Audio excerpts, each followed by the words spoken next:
Apa tantangan dalam menerapkan kota cerdas di kota yang Bapak pimpin?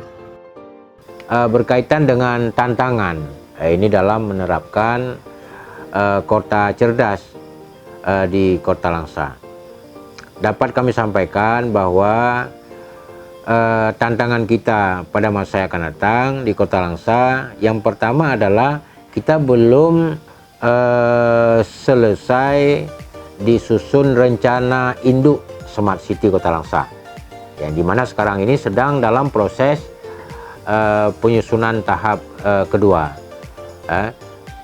dan tahap akhir.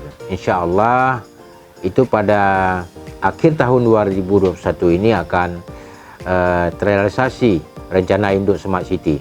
Ini akan memberikan arah dan penataan secara efektif dan efisien pengembangan dan pembangunan Smart City atau kota cerdas di Kota Langsa pada masa yang akan datang.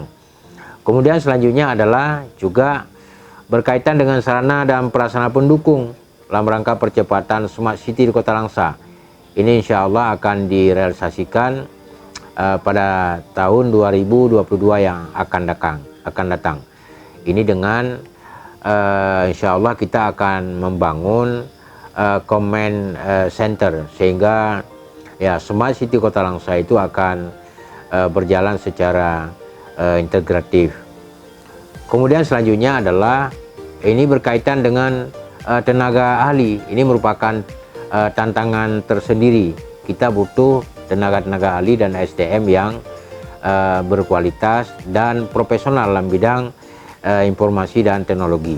Tentu ini alhamdulillah pada tahun 2021 ini kita ya telah melaksanakan pengadaan ASN yang formasi IT ini. Jadi mudah-mudahan dapat membantu percepatan Smart City di Kota Langsa pada masa yang akan datang.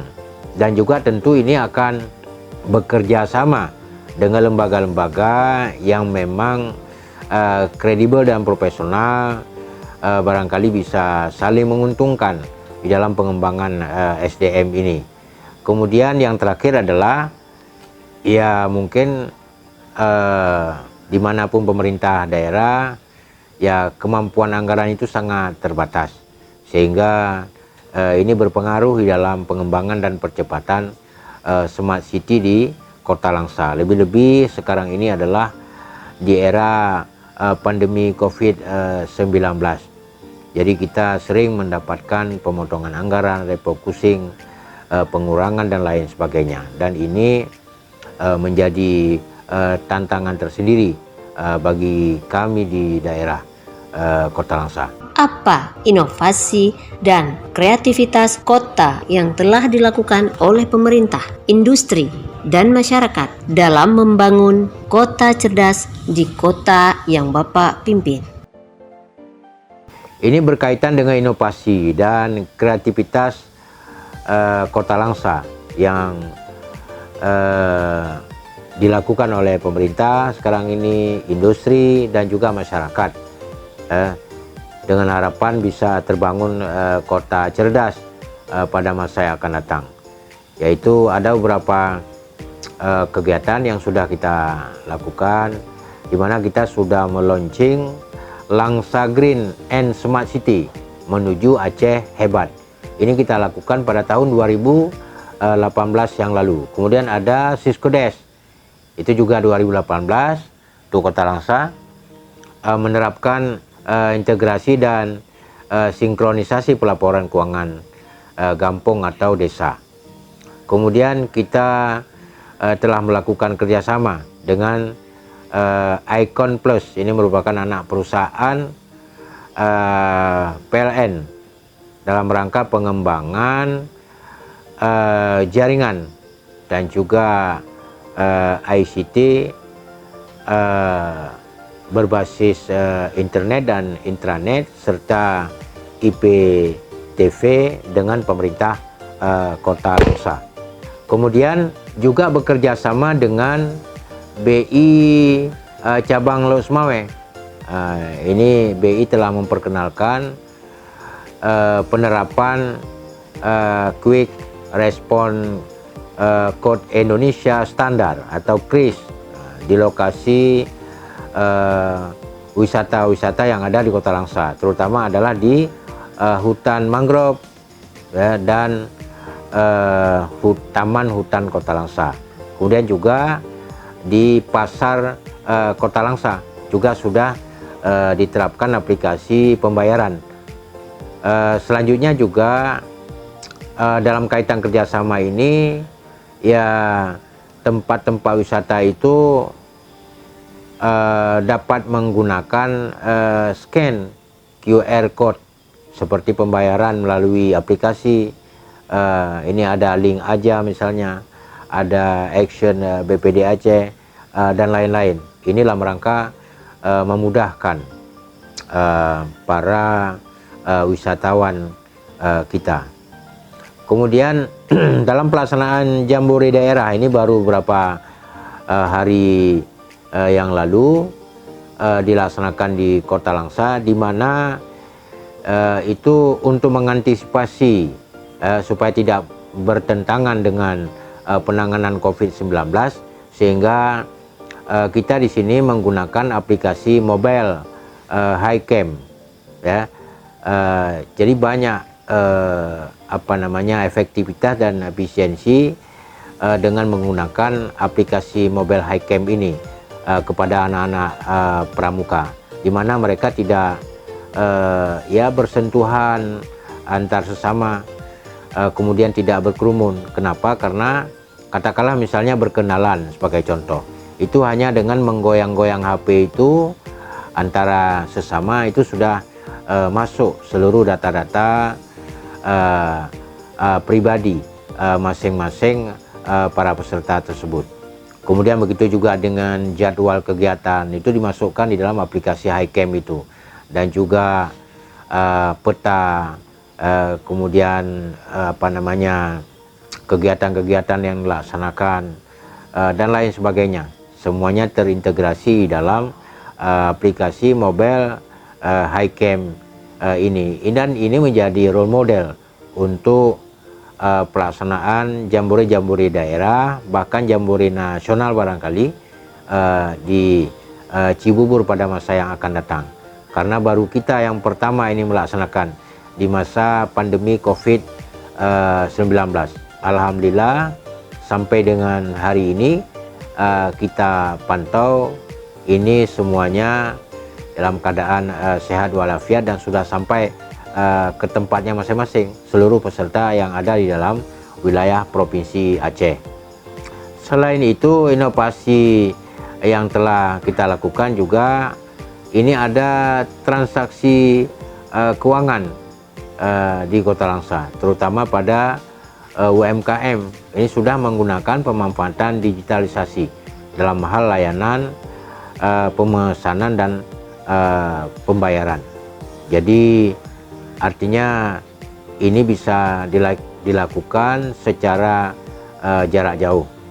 Kemudian selanjutnya juga kita meningkatkan revitalisasi budaya gotong royong di Kota Langsa, sehingga terbentuk sebuah kepedulian baik dalam kaitan mendukung program-program pembangunan dan smart city dalam wilayah Kota Langsa. Kemudian juga ini adanya program atau aplikasi yang berbasis Android ya, program aplikasi yang berbasis Android, yaitu namanya Langsa Carong.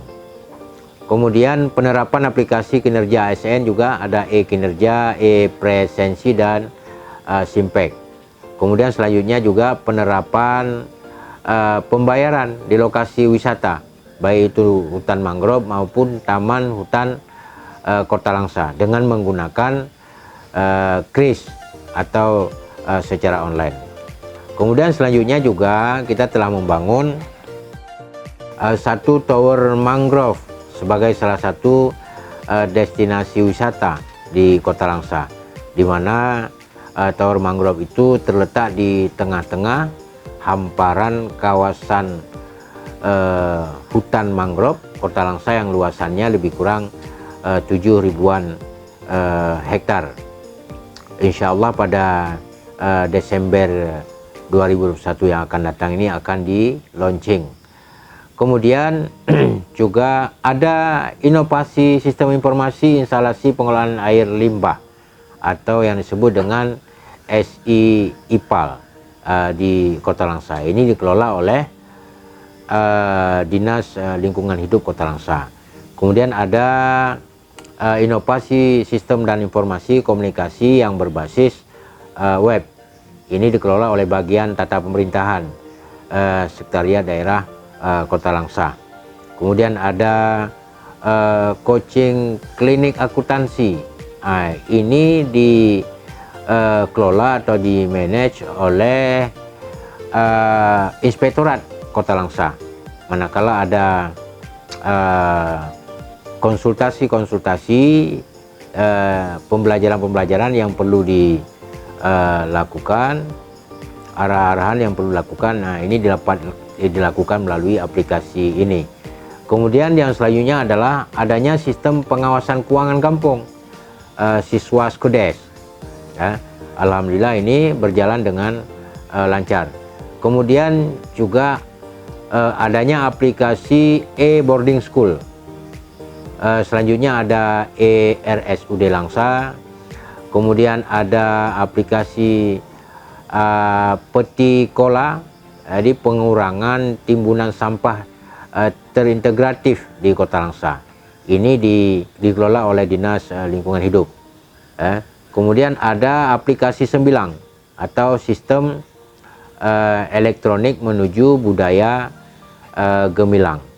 Ini sistem aplikasi dalam rangka pengelolaan museum Kota Langsa untuk ya memelihara atau mewariskan seni dan budaya kepada generasi penerus Kota Langsa pada masa yang akan datang. Juga ada aplikasi jemput bola atau jebol. Ini berkaitan dengan perekaman KTP elektronik, kemudian percepatan kepemilikan akta kelahiran, dan juga kepemilikan kartu identitas anak atau KIA, atau dokumen-dokumen kependudukan lainnya. Kemudian ada aplikasi sinkronisasi prioritas perencanaan pembangunan melalui sistem informasi atau yang disebut dengan SI hitam manis. Jadi ini dengan kata lain adalah merupakan e-planning untuk Kota Langsa, dikelola oleh Bapeda Kota Langsa. Kemudian ada e-PDAM. Kita tahu bahwa digitalisasi pelayanan air bersih dan manajemen internal perusahaan umum daerah air minum Kota Langsa ini sebagai mitigasi pandemi COVID-19 di Kota Langsa. Kemudian ada juga aplikasi New Normal Mini Market di Kota Langsa. Jadi pada mini market atau swalayan-swalayan atau mall yang ada di Kota Langsa ini sudah menerapkan aplikasi New Normal Mini Market.